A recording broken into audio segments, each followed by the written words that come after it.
Les Grecs anciens nous ont laissé un trésor d'histoire qui continue de nous captiver aujourd'hui. Ces récits, transmis de génération en génération, sont bien plus que de simples contes.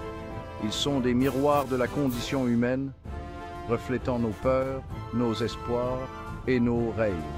Ces récits offrent une fenêtre sur un monde de dieux et de monstres, de héros et de méchants. Chaque personnage, chaque aventure nous enseigne quelque chose sur la nature humaine et les défis que nous devons surmonter. La mythologie grecque parle aux profondeurs de l'expérience humaine. Elle explore des thèmes universels tels que l'amour, la trahison, la bravoure et la vengeance. Ces histoires sont intemporelles, résonnant encore aujourd'hui dans notre culture moderne.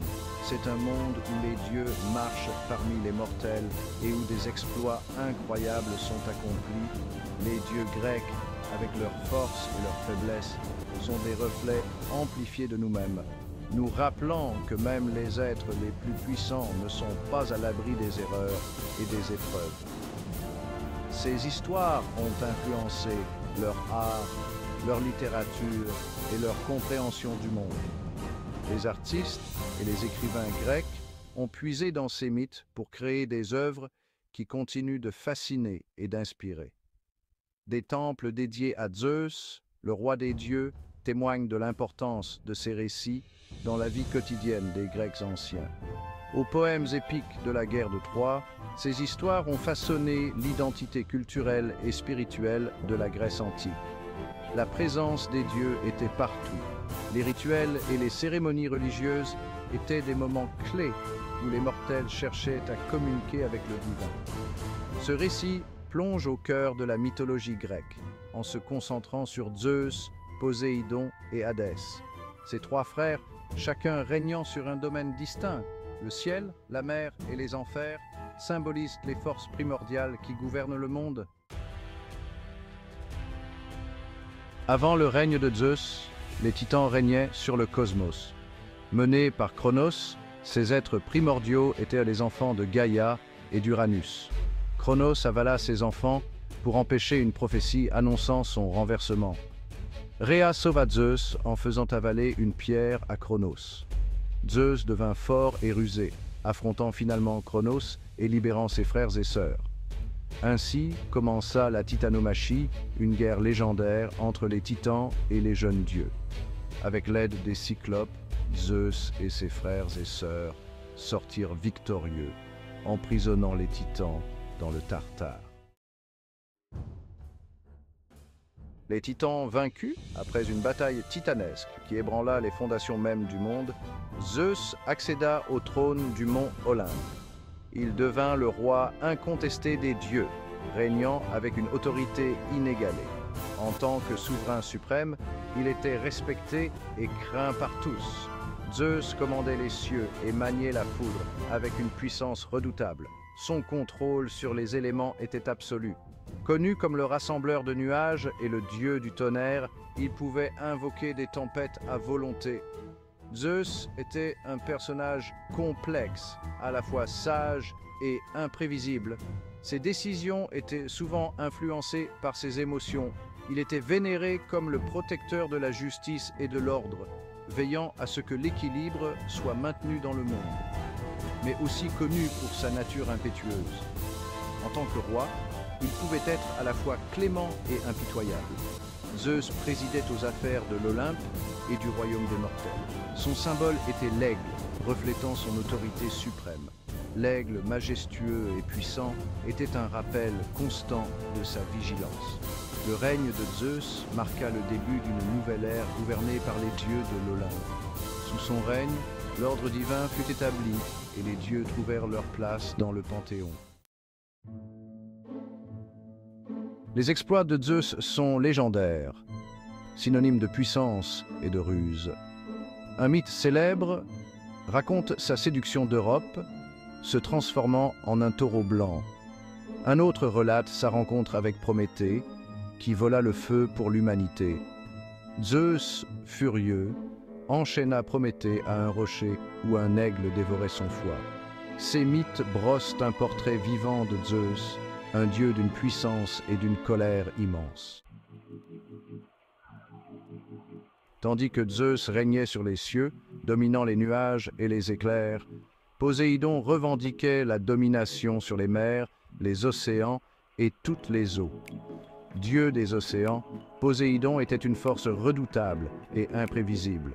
Représenté brandissant un trident, symbole de son pouvoir, il pouvait secouer la terre et soulever des vagues monstrueuses, créant des tempêtes dévastatrices. Connu pour son tempérament fougueux et son caractère impétueux, Poséidon pouvait déclencher des tempêtes violentes et provoquer des tremblements de terre faisant trembler le sol sous ses pieds. Pourtant, il était aussi un dieu créateur, capable de donner vie à des créatures marines fantastiques, dont on disait qu'il avait créé les chevaux à partir des vagues, symbolisant la puissance et la grâce de la mer. Vénéré par les marins et les pêcheurs, ces temples surplombaient l'eau, offrant protection et bénédiction à ceux qui naviguaient. La puissance et l'importance de Poséidon étaient au cœur de la vie des Grecs anciens, influençant leur culture, leurs croyances et leur quotidien. Ces statues et temples étaient omniprésents, rappelant constamment sa présence et son influence sur le monde. Les mythes de Poséidon sont remplis de récits de sa fureur et de sa puissance. L'une des histoires raconte sa rivalité avec Athéna pour le patronage d'Athènes. Poséidon frappa un rocher de son trident, provoquant l'éruption d'une source d'eau salée. Un autre mythe raconte sa vengeance sur le roi Minos qui aboutit à la naissance du Minotaure. Les aventures de Poséidon étaient vastes, combattant des monstres marins et sauvant des nymphes. Il était le père de nombreux enfants, mortels et divins. Ces histoires brossent le portrait complexe d'un dieu à la fois impressionnant et terrifiant. Tandis que Zeus et Poséidon régnaient sur le ciel et la mer, Hadès présidait aux enfers. Hadès était généralement dépeint comme un personnage austère assis sur un trône d'ébène. Son royaume était un lieu ténébreux où les âmes étaient jugées et affectées à leur place dans l'au-delà. Hadès assurait le bon fonctionnement de ce royaume, maintenant l'ordre et l'équilibre. Malgré son association avec la mort, Hadès n'était pas considéré comme mauvais, mais respecté pour son rôle. Il s'immisçait rarement dans les affaires des vivants, préférant rester dans son royaume ténébreux. Les mythes entourant Hadès se concentrent souvent sur les héros qui ont osé pénétrer dans son royaume. Le plus célèbre est l'histoire d'Orphée, qui descendit aux enfers pour retrouver sa bien-aimée Eurydice. Hadès accepta de libérer Eurydice à la condition qu'Orphée ne se retourne pas. Un autre mythe raconte le 12e travail d'Héraclès, qui captura Cerbère, le chien à 3 têtes. Ces mythes offrent un aperçu de la conception grecque antique de l'au-delà. Ils dépeignent les enfers comme un lieu d'ombre et de mystère, gouverné par un dieu qui maintenait l'équilibre entre la vie et la mort. La relation entre Zeus, Poséidon et Hadès était complexe, marquée par la coopération et la rivalité. Ils ont combattu ensemble pour renverser les titans et partageaient un lien en tant que souverains du cosmos. Cependant, leurs ambitions individuelles conduisaient souvent à des conflits, en particulier entre Zeus et Poséidon. Malgré leurs divergences, les trois frères reconnaissaient l'importance de maintenir un équilibre des pouvoirs. Ils comprenaient que leur royaume était interconnecté et que le chaos s'ensuivrait si l'un d'eux tentait d'usurper les autres. Leur alliance fragile assurait la stabilité du cosmos et la pérennité de l'ordre naturel. Les histoires de Zeus, Poséidon et Hadès continuent de nous fasciner et de nous inspirer. Ces dieux incarnent les espoirs, les peurs et les aspirations de l'esprit humain. Leurs mythes offrent des leçons intemporelles sur l'amour, la perte, le pouvoir et les conséquences de nos choix.